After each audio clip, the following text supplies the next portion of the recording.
Give me 58 seconds and I will erase your fear of investing using AI. The thing is, you're not scared of investing.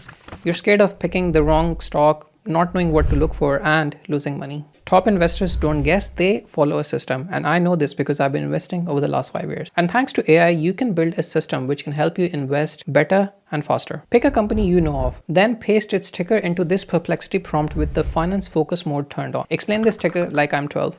Analyze it like Warren Buffett. Give me 5 reasons to invest and 5 reasons not to invest. And then hit research. In a couple of minutes, you'll get a research summary plus the 5 risks and opportunities. Take those 5 points and ask Perplexity to explain them one by one if they're not clear from the research report. You will build real understanding instead of following the hype. Start with one stock and then build a basket of multiple stocks over time. $100 a month invested for 10 years is $12,000.